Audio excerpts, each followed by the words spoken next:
మీరు ఇంజనీరింగ్ చేశారా? జాబ్స్ కోసం సెర్చ్ చేస్తున్నారా? 3600 మందికి పైగా స్టూడెంట్స్ కి జాబ్స్ వచ్చేలా చేసిన code Gyan 100 days software course లో జాయిన్ అవ్వండి. మీ కెరియర్ ని బిల్డ్ చేసుకోండి.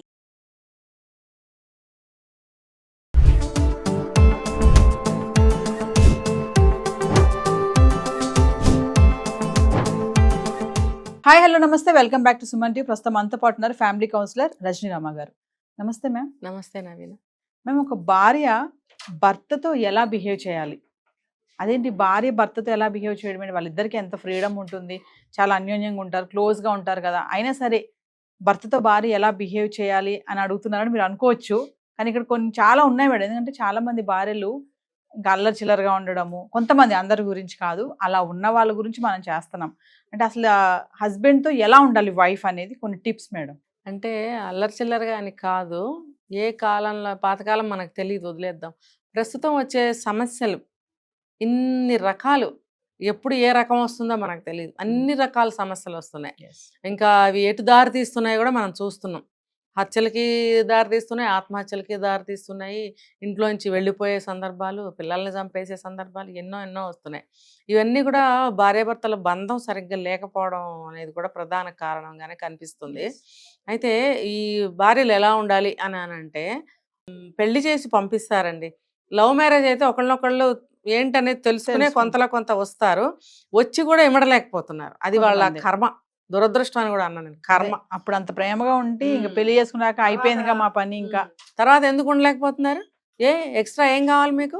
ముందు మీరు చూసినవే అన్నీ, ముందు మీకు తెలిసినవే అన్నీ. పెళ్ళైన తర్వాత కొత్త ఎందుకు కోరుకుంటున్నారు మీరు కదా? పెళ్ళైన తర్వాత ఎలా ఉందాము, పుట్టబోయే పిల్లలకి పేర్లు కూడా సెలెక్ట్ చేసుకుంటున్నారే. మరి అలాంటప్పుడు ఎలా ఉండాలనేది ముందు మీకు తెలీదా? మళ్ళీ ఇంకా ఎక్స్ట్రాలు ఏదేదో కోరేసుకుంటున్నారు భర్తల నుంచి, భార్యల నుంచి. అన్ని ఎక్స్పెక్టేషన్స్ ఉండటం వల్ల కూడా దెబ్బతింటుంది ఆ భార్యాభర్తల బంధం, సంసారం కూడా దెబ్బతింటుంది.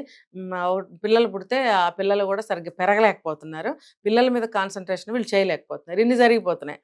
మరి ఇంకా పెద్దవాళ్ళు చూసి చేసిన పెళ్ళిళ్ళు అయితే కూడా వీళ్ళు కూడా దాదాపు ఇలాగే ఉంటున్నారు. తెలియని అబ్బాయిని పెళ్లి చేసుకుంటే కూడా వీళ్ళ ఎక్స్పెక్టేషన్స్ కూడా అంత ఎక్కువగానే ఉంటున్నాయి. నువ్వు అసలు కంప్లీట్గా తెలియని అమ్మాయివి. నేను అదే చెప్తున్నా, డే 1 నుంచి అమ్మాయి ఇష్టాలు ఏంటో తెలుసుకోండి, అబ్బాయి ఇష్టాలు ఏంటో తెలుసుకోండి. అతను బంధువులు ఎవరినైనా ఇష్టపడుతున్నాడా, అది మీరు రెస్పెక్ట్ చేయండి, లేకపోతే అతను కోపం వచ్చేస్తుంది, నీ మీద నెగటివ్ పెట్టేసుకుంటాడు. అలాగే ఈ అమ్మాయి కూడా ఎవరైనా బంధువులను ఇష్టపడుతుందా, దాన్ని రెస్పెక్ట్ చేయండి. ఓహో, ఈ అమ్మాయికి ఫలానా పిన్ అంటే, బామ్మ అంటే ఇష్టము, మనం కూడా గౌరవించడానికి అలవాటు పడదాం. నువ్వు ఇవాళ ఫస్ట్ డే వచ్చినప్పుడు నీకు వాళ్ళ చుట్టాల మీద ఎటువంటి కోపతాపాలు, శత్రుత్వాలు ఉండవు కదా. ఆమెతో సమానంగా నువ్వు కూడా గౌరవించు, ఆమె ఎవరినైతే ఇష్టపడుతుందో. తర్వాత ఆమె ఏ ఏ ఐటెంని ఇష్టపడుతుంది, తినే పదార్థం, అది కూడా నువ్వు గమనించు. అలాగే ఆమె ఇష్టాయిష్టాలు కొన్ని ఉంటాయి, అలాగే అతని ఇష్టాలు, ఇద్దరు కూడా గౌరవించుకున్నప్పుడు బాగుంటుంది. లేదు అనుకోండి, అప్పుడు ఏం చేయాలి? సైలెంట్గా నడుపుతూ ఉండాలి. కొంతకాలం టైం తీసుకుంటుంది ఆ బాండ్ అనేది ఏర్పడటానికి. అతిగా ఎప్పుడు కూడా ఎవరు మాట్లాడకూడదు. ఇప్పుడున్న కాలమాన పరిస్థితుల ప్రకారం ఎక్కువగా మాట్లాడామంటే దెబ్బతింటాం. చాలా చూశాను నేను ఇలాంటివి. ఇప్పుడు భార్య ఎక్కువగా మాట్లాడుతుంది, ఓవర్ ఎక్స్పెక్టేషన్స్, ఇలా ఉండొచ్చుగా, అలా ఉండొచ్చుగా, ఎక్కడికైనా వెళ్దాము, లేకపోతే అది తీసుకొద్దాం, ఫలానా వాళ్ళకి అది చేయాలి, రకరకాలు ఉంటాయి. ఇల్లు అన్న తర్వాత ఇంత ఈవిడ మాట్లాడుతుంటే అతను మాట్లాడ్డు, అప్పుడు మండిపోదా? మరి 100 సార్లు పలకరించినా మాట్లాడరు. అలాగే కొంతమంది భార్యలు ఎంత పలకరించినా పలకరు. ఇలా ఉన్నప్పుడు సైలెంట్ మెయింటైన్ చేయడం చాలా మంచిది. ఎందుకంటే గొడవలు రాకుండా ఉంటాయి. కమింగ్ టు డ్రెస్ విషయంలో నేను అడగాలనుకుంటున్నాను. ఇప్పుడు హస్బెండే కదా, హస్బెండ్ ఉన్నప్పుడు ఎలా ఉంటే ఏంటి మనకని కొంతమంది భార్యలు అనుకుంటారు. నా భర్తే కదా, నా భర్త ముందు నేను ఎలా ఉంటే ఏమవుతుంది, ఇలాంటి డ్రెస్ వేసుకుంటే ఏమవుతుంది అనేది. మరి ఇక్కడ కూడా మనం ఏమన్నా కండిషన్స్ అప్లై ఉంటాయా? ఉంటుంది. భార్య భర్తల మధ్యలో కూడా ఈ డ్రెస్సింగ్ విషయంలో అనుకుంటారు కదా కొంచెం భర్తలు, నా భార్య నాకే అందంగా కనిపించాలి, వేరే వాళ్ళకి కాదు. అలా అలా ఒకసారి దాని గురించి. అదే చెప్తున్నా. ఒక అమ్మాయి ఒక భర్త చెప్పాడు నాకు, ఏంటంటే అన్ని తనకు కావాల్సినట్టే ఉంటుంది, నాకు కావాల్సినట్టు ఉండదు. అంటే నాకు కావాల్సినట్టు నేను ఉంటాను, నాకు ఇష్టమైనట్టు నేను ఉంటాను అనే మాట కామన్ అయిపోయింది ఈ రోజులు. కానీ భర్తకి కూడా కొన్ని ఇష్టాలు ఉంటాయని తెలుసుకోరు. భర్తకి నచ్చినట్టుగా మనం ఉంటే కూడా భర్త మనల్ని ఇష్టపడతాడు అనే చిన్న విషయాన్ని గుర్తుపట్టలేకపోతున్నారు. అలాగే భర్తలు కూడా భార్యకి ఇష్టమైనట్టు తను ఉంటే భార్య ఇంకా బాగా ప్రేమిస్తుంది, ఇంకా బాగా నాతో ఉంటుంది అనేది తను అర్థం చేసుకోలేకపోతున్నాడు. అంటే ఇది నేను కొన్ని జరిగిన సంఘటనలు తీసుకొచ్చి ఎందుకు చెప్తున్నానంటే, జరిగినాయి కాబట్టి, ఇవి జరుగుతాయి కాబట్టి అని అనుకోండి. నేను జరిగినాయి చెప్తున్నాను కాబట్టి మీరు అనుకోండి ఇది జరుగుతాయి ఇలా అని అనుకున్నట్టయితే బాగుంటాయి లైఫ్స్. ఇవి టిప్సే కదా, నేను చూసినవే చెప్తున్నాను కాబట్టి. అంటే ఆ భర్త కోరుకుంటున్నాడు తనకి ఇష్టమైనట్టుగా, అన్నీ కాకపోవచ్చు కొన్ని, అన్నీ అతనికి ఇష్టమైనట్టే నేను తినాలా, బట్టలు కట్టుకోవాలా, అది కాదు ఇక్కడ. ఇప్పుడు కొన్ని ఉంటాయి, అతనికి ఫలానా కలర్ చీరలో లేకపోతే డ్రెస్లో భార్యను చూడాలనుకుంటాడు. ఆ కలర్ డ్రెస్ నువ్వు కొనుక్కుని వేసుకుంటే తప్పే ఉంది, అతను సంతోషిస్తాడు కదా, నీ మీద ప్రేమ పెరుగుతుంది కదా. రేపో నాకు ఇష్టమైన కలర్ వేసుకుంటాను, నాకు ఇష్టమైనట్టు తింటాను అని అంటే అది నువ్వు ఒక్కదానివే ఉన్నప్పుడు సాగుతుంది. నిన్నెవరూ ఇష్టపడాల్సిన అవసరం ఉండదు అక్కడ, నువ్వు ఒక్కదానివే ఉంటున్నావు, లేకపోతే నువ్వు ఒక్కడవే ఉంటున్నావు. కానీ ఇద్దరు కలిసి ఉంటున్నప్పుడు నా భార్యకి లేదా నా భర్తకి ఈ డ్రెస్ బాగుంటుందని భార్య కోరుకోవటం భర్త కోరుకోవటంలో తప్ప అసలు లేదు. 100% కరెక్ట్ అది. అన్నీ అవే కొనుక్కోమనట్లేదు కదా, అన్నీ అవే పదార్థాలు తినమని అనట్లేదు కదా, ఏవో కొన్ని ఉంటాయి అలాగా. అది మీరు రెస్పెక్ట్ చేయగలగాలి.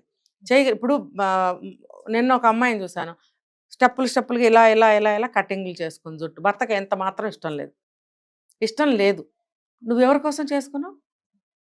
ఇద్దరు పిల్లల తల్లి, ఒక 5వ క్లాస్ చదువుతున్నారు, 4వ క్లాస్ చదువుతున్నారు పిల్లలు. మరి అలాంటప్పుడు నువ్వు ఎవరి కోసం కట్ చేసుకుని బయటకు వెళ్తున్నావు ఆ జుట్టుని? ఇక్కడొక స్టెప్పు, ఇక్కడొక స్టెప్పు, ఇక్కడొక స్టెప్పు, ఇక్కడొక స్టెప్పు, వెనకాల ఇంకోటి పెద్ద స్టెప్పు. ఇన్ని స్టెప్పులు జుట్టు అంటే ఈ స్టెప్ కటింగ్ ఇది ఇక్కడే ఉంటుంది, సచ్చినా ఇది వెనక్కి వెళ్ళదు, పిన్ పెట్టాలన్నా వెళ్ళదు, ఇది వెళ్ళదు. అంటే ఇవన్నీ ఇలా ఇలా ఇలా వేసుకుని నువ్వు ఎవరిని అట్రాక్ట్ చేద్దాం అనుకుంటున్నావు, ఎవరికి చూపించాలనుకుంటున్నావు, ఎవరు నిన్ను మెచ్చుకోవాలనుకుంటున్నావు? ఇది ఖచ్చితంగా భర్తకి ఇష్టమే లేదు. మరి నువ్వు ఎవరి కోసం కట్ చేసుకున్నావు? మీ అమ్మ కోసమా, నాన్న కోసమా, బామ్మ కోసమా, మీ పిల్లల కోసమా? పిల్లలు కూడా విచిత్రంగా చూసారు అమ్మాయిని గబుక్కుని, అంటే అప్పుడే కట్ చేసుకుంది. మరి ఎవరు ఇష్టపడ్డారు, ఎవరు మెచ్చుకున్నారు నువ్వు చేసిన పనిని? ఖచ్చితంగా నీకు నెగిటివే వచ్చింది. నెగిటివ్ రావటం నీకు ఇష్టమా?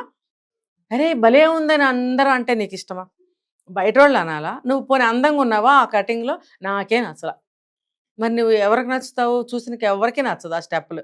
ఏదో ఒక డిజైన్, ఒక స్టైల్ పెట్టుకుంటే బాగుంటుంది. నువ్వు ఇన్ని కటింగ్స్ చేసుకున్నావు ఫేస్ మీద, మరి అది ఏం బాగుంది?